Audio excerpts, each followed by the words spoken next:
Hi everyone and welcome to a new video. This is part 3 of my Victorian slash drag slash 60s slash Trixie Mattel cosplay. In today's video I'm going to be finishing the bodice. I'm also going to be doing the tiered petticoat and making a wig. For the bodice, I got everything pretty worked out in the last video. I still have some of the plain pink fabric left from doing my underskirt, so that is going to be used for the details on the bodice. So that'll be the collar, a strip going down the front for the button placket, and the underside of the little flappy bit at the back. Petticoat should be pretty straightforward. It's just a simple tiered petticoat and I only really need to do the back part of it. I've got my fabric and I'm loving how that looks. It's in the Pride colours, which is awesome. For the wig, I don't have that much experience. I have watched a lot of James Mansfield videos though, so I'm hoping that will help me out. I did invest in a cheap back combing brush, so hopefully that will help. I have also got a bunch of makeup from very cheap shops. I know that Trixie has tried doing her makeup just using stuff from like Boots and Superdrug before.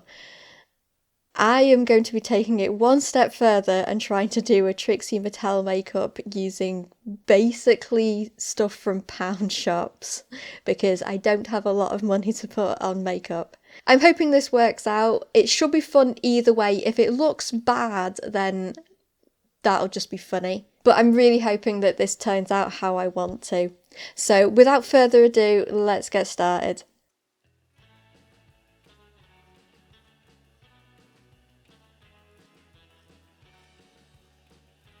Right, I'm going to try and make this make as much sense as I can. But what my plan is I want to serge around all my edges and basically make these 4 panels as one.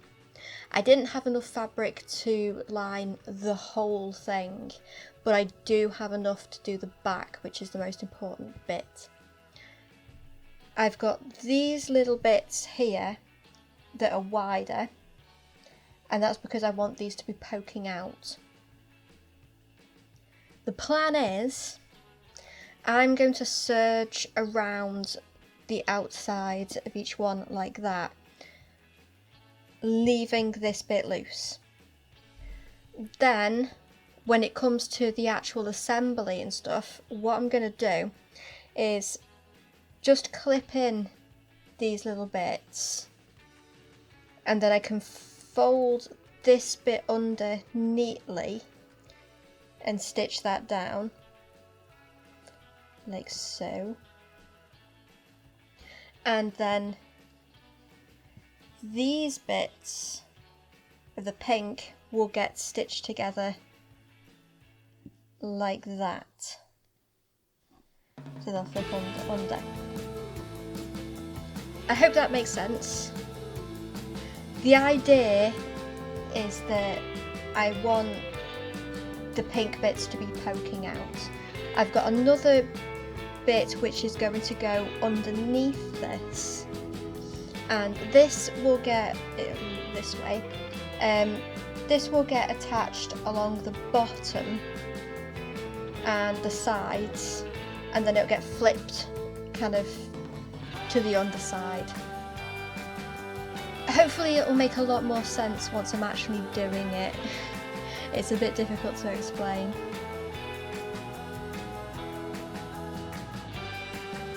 I stitched the back bodice pieces together. Next I folded in the flower fabric on the bottom flappy bits and top stitched them down. I also stitched the pink bits right side together, but I forgot to film that.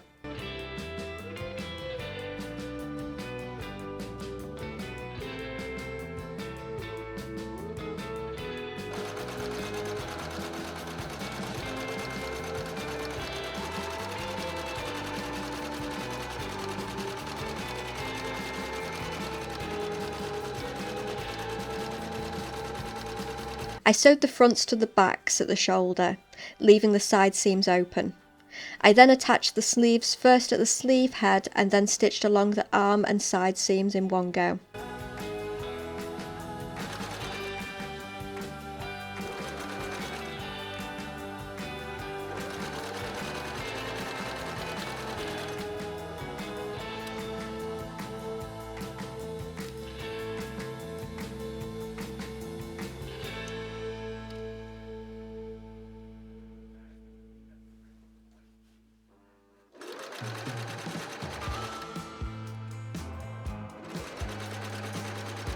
I gathered the bottom of the sleeve into a small cuff.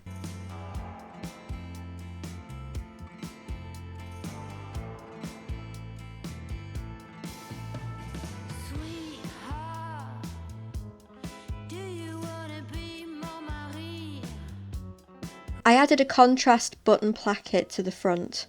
I actually messed this up. I was supposed to stitch the two placket pieces together first and then attach it to the bodice. Because of this mistake, I had to top stitch the two sides together. I was able to make this look intentional though by adding some more top stitching to the other side of the placket.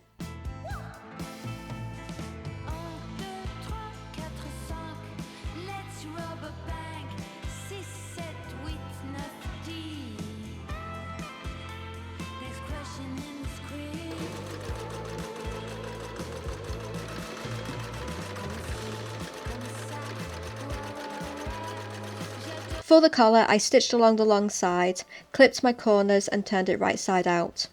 I then sandwiched the collar piece between the collar stand pieces and stitched them together. The outside of the collar was stitched to the bodice by machine and I finished the inside by hand.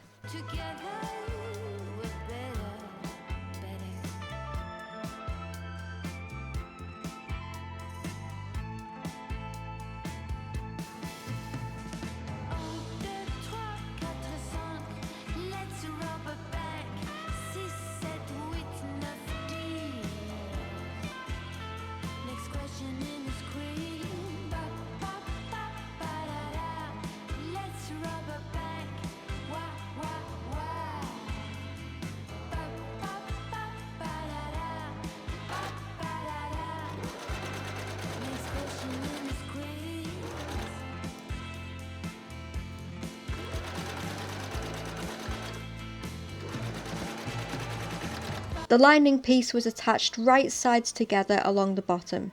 It was then flipped to the inside and stitched down.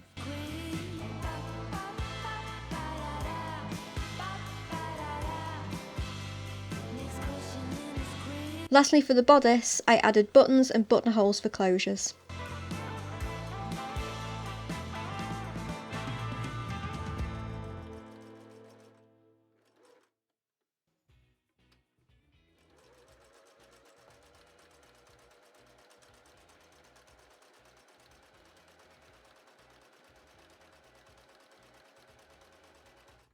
Okay, so the top is done and I'm really happy with how that's looking.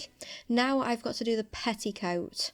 So what I've done is I've worked out the length and width of the visible area, which is 25 inches for the length and 71.5 for the bottom and 58.5 for around the top of the visible area.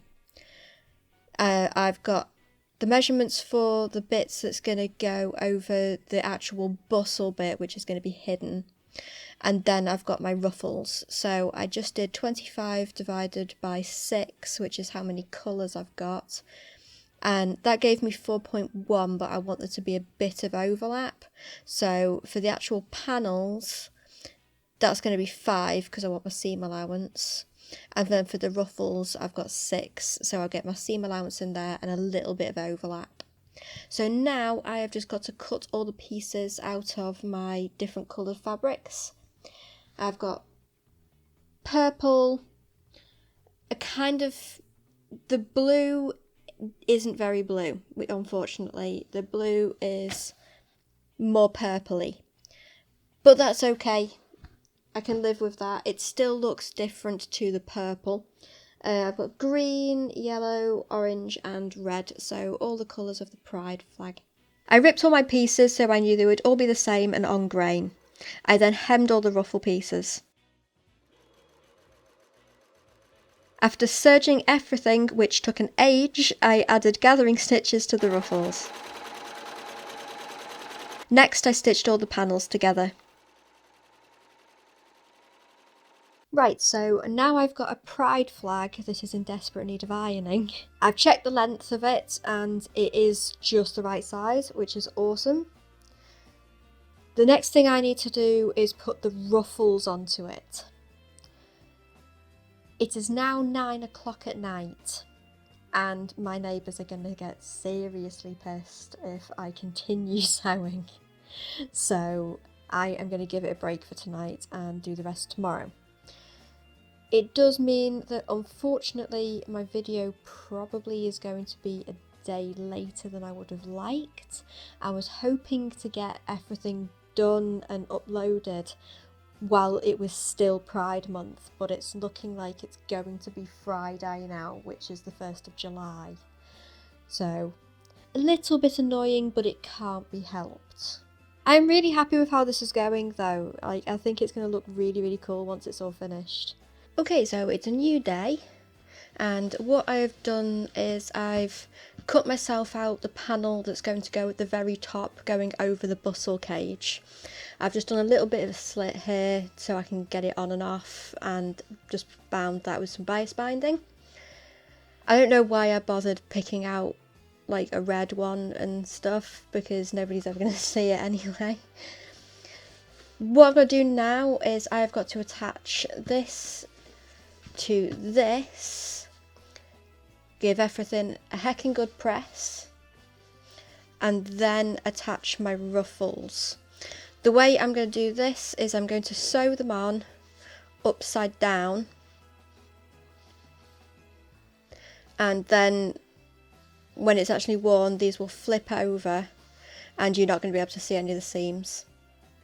It ended up taking me 1 Rammstein album and 2 System of a Down albums to get those ruffles on, but I managed it. I decided to just attach it to the underskirt rather than adding separate closures because I thought it looked neater. I then spent my evening struggling with a wig. Now for the reveal.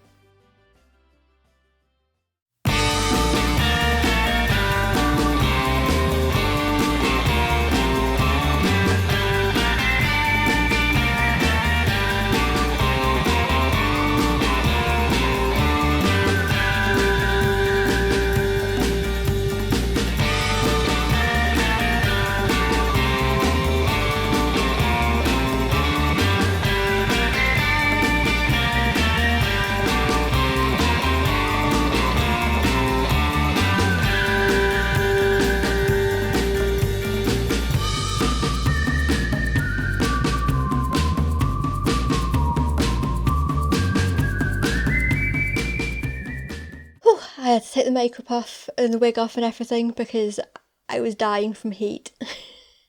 Literally, I was sweating my makeup off. I tried to do a piece to camera and my lipstick was running down my mouth and that doesn't look great. Also, I sweated off the glue that was holding the wig on so it had slid back. So, we're doing it without the makeup on now.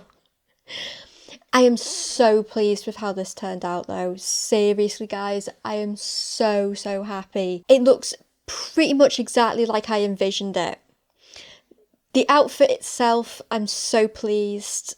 It fits great. I love the way the petticoat love. I especially love the pride colours. With the petticoat, I didn't like the way it was originally falling. It looked kind of messy. So what I did was I just loosely tacked it to the skirt, like down the sides and along the top to hold it in place. It is a little bit heavier, so it does pull the bustle down a bit, but that's okay. Like, I can live with that. The top I am really pleased with. Only little thing is I wish I'd had some interfacing because the collar's a little bit flappy, but again I can live with that. It wants to flip up a little bit, but if I put a couple of stitches in it then it'll stay in place, that's fine. The wig was a struggle. The wig was a big struggle. I originally did it with putting rollers at the front of one of the wigs because I had two, to do like the 1880s poodle fringe look, and it looked so bad. It was horrendous. Especially with a hard front wig as well, where you can't really disguise the line. There just weren't enough tracks to even like backcomb it and do like a fake thing. I can't remember what it's called now. In the end, I switched to the other wig and used the original wig as the ponytail. And that worked so much better. The only thing is, yeah, not very good on a very, very hot day. The makeup. I did ponder the question at the beginning of the video, can I do a Trixie Mattel makeup look using makeup from pound shops and Wilko's? Sort of. The blacks weren't black, the whites weren't white. Turns out you can't really use Pritt Stick to glue down your brows because it just kind of disintegrates and turns into powder. So blending was a big issue with, yeah, the eyebrows not being stuck down very well. The lipstick. I liked the lipstick that I used to line my lips. The brighter one, not as much. It kind of made my teeth look very, very yellow. Not the kind of lipstick colour you can really wear when you've got NHS natural coloured teeth. It was okay though, and it was a fun experience doing it. I really liked how it turned out and the overall effect. I do think my face shape is very different to Trixie's and my eye shape is very different to Trixie's. One thing that was very apparent straight away is my eyes are huge. So the whole eye area ended up being like 10 times bigger than Trixie's was. Also, my lips are a very different shape and my face is a lot rounder. So it didn't look exactly right, but it was close enough. It was the best I could do with what I had. I am so pleased with how this project has turned out though. This is something that if I ever went to like a drag con or something I would love to wear, but just not as a Trixie cosplay. I'd probably do my own drag look. If you've enjoyed this video, then giving it a like would be very much appreciated. It really does help the algorithm and tells YouTube that you want to see more content like this. Also, sharing this video with your friends also is a great help. If you'd like to see more videos of me making weird stuff like this, then why not subscribe and hit the little bell icon so you'll be notified next time I upload a video.